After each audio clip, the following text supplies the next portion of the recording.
एक शहर में एक बहुत बड़ा घर था।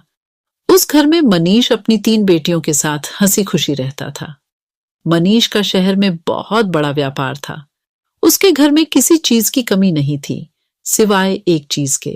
मनीष की बीवी की मौत एक कार एक्सीडेंट में हो गई थी, जिसकी कमी हमेशा उसे महसूस होती थी। मनीष ने अकेले ही अपनी बेटियों को पाला पोसा था। उसकी तीनों बेटियां बहुत ही सुंदर थीं, पर उसकी सबसे छोटी बेटी छाया सबसे सुंदर थी। मनीष अपनी दोनों बड्ढी बेटियों से बहुत प्यार करता था, पर सबसे छोटी बेटी छाया को वो बिल्कुल पसंद नहीं करता था। उसका कारण ये था कि छाया जब पैदा हुई थी, तभी उसकी मां की मौत एक कार एक्सीडेंट में हो गई थी। मनीष अपनी बीवी की मौत का कसूरवार अपनी सबसे छोटी बेटी छाया को समझता था, इसलिए वो उसे बिल्कुल प्यार नहीं करता था। एक शाम मनीष जब घर आता है, वो अपनी दोनों बड़ी बेटियों को आवाज देता है। संगीता, कहाँ हो? तुम दोनों जल्दी आओ, देखो मैं तुम्हारे लिए क्या लाया हूं। पापा, हम आपका ही इंतजार कर रहे थे। जल्दी से दिखाइए आप हमारे लिए क्या लाए हो। ये देखो संगीता, मैं तुम्हारे लिए कितने सुंदर जूते लाया हूँ। मेरे लिए क्या लाए हो? पापा, मुझे भी दिखाओ। छाया पास खड़ी सब देख रही थी। उसे लगा कि उसके पापा उसे भी आवाज देकर बुलाएंगे और उससे भी कुछ देंगे। वो इंतजार करती रही, पर उसके पापा ने उसकी तरफ देखा भी नहीं। वह फिर डरते डरते अपने पापा के पास गई और धीरे से बोली, आप मेरे लिए क्या लाए हो? तुझे इस घर में खाने पीने को ढंग से मिल रहा है ना, तो उसी में खुश रह। समझी, ज्यादा उम्मीद मत लगा और जाकर अपना काम कर। छाया रोते रोते अपने कमरे में भाग जाती है। वो बहुत रोती है और अपनी माँ को बहुत याद करती है। छाया अपने पापा के दिल में भरी गुस्से को प्यार में बदलने की बहुत कोशिश करती थी। वो उनके लिए अच्छा अच्छा खाना बनाती थी। मनीष को छाया पर ना तो कभी प्यार आता और ना ही तरस। एक दिन मनीष अपनी बेटियों के साथ बैठकर नाश्ता कर रहा होता है। मैं कुछ दिनों के लिए बाहर काम से जा रहा हूं, तुम अपना ध्यान रखना और अच्छे से घर में रहना। आप कहाँ जा रहे हो पापा? क्या हम आपके साथ नहीं चल सकते? नहीं बेटा, दरअसल वहां आसपास काजीरंगा नाम का जंगल है, तो तुम्हें वहां ले जाना ठीक नहीं है। तुम लोग घर पर ही रहो और खूब मजे करना। संगीता, माया और छाया उदास हो जाते हैं। उदास मत हो, मैं जल्दी ही वापस आ जाऊंगा। चलो, अब जल्दी से बताओ कि मैं तुम्हारे लिए वहां से क्या लेकर आऊं। मुझे एक सुंदर मोतियों की माला चाहिए। मैंने सुना है जहां आप जा रहे हो, वहां के जंगलों में बहुत सुंदर फूल होते हैं, जो बिना पानी और मिट्टी के भी बहुत समय तक ताजा रहते हैं। मुझे वो फूल चाहिए। छाया इंतजार कर रही होती है कि उसके पापा उससे भी पूछेंगे, पर ऐसा नहीं होता। सब नाश्ता करके हट जाते हैं और मनीष अपने जाने की तैयारियों में लग जाता है। छाया मनीष का सारा जरूरी सामान बांध देती है। मनीष अगली ही सुबह निकल जाता है। एक दिन के लंबे सफर के बाद मनीष होटल में पहुंच जाता है, जहां उसने अपने लिए एक कमरा बुक किया हुआ होता है। मनीष कुछ दिन वहीं रहता है और अपने सारे काम खत्म कर लेता है। उसके बाद वो अपनी सबसे बड़ी बेटी के लिए एक सुंदर सी मोतियों की माला खरीदता है। माला खरीदने के बाद मनीष सीधा जंगल की ओर निकल जाता है।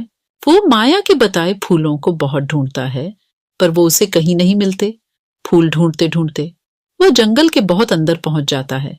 अचानक उसे एक बहुत सुंदर और अलग से घर दिखाई देता है। मनीष धीरे धीरे उस घर की तरफ बढ़ता है। उसकी नजर अचानक से उस घर के बगीचे पर पड़ती है, जिसमें माया के बताए हुए फूल लगे हुए थे। मनीष उन फूलों को देखकर बहुत खुश हो जाता है। आखिर वो खुश हो भी क्यों ना, वो शाम से उन फूलों को ढूंढ रहा था। अब मनीष बिल्कुल भी वक्त बर्बाद ना करते हुए उन फूलों को तोड़ लेता है और अपने थैले में भरने लगता है। फूल तोड़ते ही मनीष को बहुत अजीब सा महसूस होता है। आसपास बहुत तेज हवा चलने लगती है और अजीब सी आवाज भी सुनाई देने लगती है। मनीष बहुत ही डर जाता है। वो जल्दी से वहां से भागने लगता है, पर वो अचानक किसी से टकरा जाता है। मनीष गर्दन उठाकर ऊपर देखता है तो उसकी आंखें फटी की फटी रह जाती हैं। उसके सामने एक बहुत खतरनाक भूत खड़ा होता है। भूत भूत, मुझे जाने दो, मुझे छोड़ दो। ऐसे कैसे जाने दूं? तेरी हिम्मत कैसे हुई मेरे बगीचे से फूल तोड़ने की? अब मैं तुझे जिंदा नहीं छोड़ूंगा। भूत मनीष की गर्दन पकड़ लेता है और उसे मारने ही वाला होता है कि तभी मनीष रोने लगता है। मुझे छोड़ दो, मेरी 3 बेटियां हैं। वो मेरा घर पर इंतजार कर रही होंगी। उनका इस दुनिया में मेरे सिवा कोई भी नहीं है। उनकी मां भी बहुत सालों पहले मर गई। तू मुझे पहले ये बता कि तूने मेरे बगीचे से फूल क्यों तोड़े? मेरा बगीचा और उसमें लगे फूल मुझे जान से भी ज्यादा प्यारे हैं। मुझे माफ कर दो, मुझे नहीं पता था, मुझसे बहुत बड़ी गलती हो गई। दरअसल मेरी बेटी ने इन फूलों का जिक्र किया था और उसी ने इन फूलों को लाने के लिए बोला था। कहाँ है तेरी बेटी? क्या नाम है उसका? मैं उसे जिंदा नहीं छोड़ूंगा। अब मुझे अपनी बेटी को लाकर दें, वरना मैं तेरी जान ले लूंगा। मनीष को कुछ समझ में नहीं आ रहा था कि वो क्या करे। उसे तो अपनी दोनों बड़ी बेटियां और अपनी जान बहुत प्यारी थी। उसे कुछ भी समझ में नहीं आ रहा था। अचानक उसे एक तरकीब सोचती है। वो सोचता है, क्यों न माया की जगह छाया का नाम इस भूत को बता दिया जाए, ताकि वो भूत माया की जगह छाया को खा जाए और हमेशा के लिए छाया की जिम्मेदारी मेरे सर से दूर हो जाए। मनीष माया की जगह छाया का नाम उस भूत को बता देता है। जल्द से जल्द छाया को मेरे पास लेकर आ, वरना मैं तुझे जान से मार दूंगा। मुझे बस कल तक की मोहलत दो, मैं छाया को लेकर यहां आऊंगा। अगर तूने कोई भी चालाकी की तो ये अंगूठी तेरी जान ले लेगी, इसलिए बिना सोचे अपनी छाया को मेरे पास लेकर आ। मनीष जल्दी से अपने घर जाता है। संगीता, माया और छाया यहां आओ। तीनों दौड़ती हुई मनीष के पास आती है। इस बार मनीष संगीता और माया की जगह छाया को गले लगा लेता है। दरअसल ये सब उसकी चाल थी, ताकि वो छाया को बहला फुसलाकर उस जंगल में ले जाकर उस जंगल में छोड़ सके। छाया बहुत खुश हो जाती है। उसके पापा ने उसे पहली बार गले लगाया होता है। बेटी छाया, तुम्हें मेरे साथ अभी कहीं चलना होगा। कहाँ पापा? वो मैं तुम्हें अभी नहीं बता सकता। छाया बिना कोई सवाल के अपने पापा के साथ चल पड़ती है। छाया पूरे रास्ते सोचती रहती है कि आखिर उसके पापा उसे कहाँ लेकर जा रहे हैं, पर डांट के डर से पूछने की हिम्मत नहीं कर पाती। मनीष छाया को जंगल में लेकर जाता है और छाया भी बिना कोई सवाल किए अपने पापा के साथ चलती रहती है। कुछ देर बाद वो भूत के घर पहुंच जाते हैं। मनीष छाया को उस घर के अंदर ले जाता है।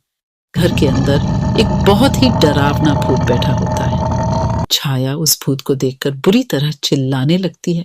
बचाओ बचाओ पापा, पापा मुझे ये कहाँ ले आए? मुझे घर जाना है, मुझे बचाओ पापा। अब तुझे यही रहना पड़ेगा, समझी? भूत अपनी अंगूठी मनीष के हाथ से निकाल लेता है। मनीष अपने घर चला जाता है। छाया रोती रह जाती है, पर मनीष एक बार भी उसकी तरफ पलटकर नहीं देखता।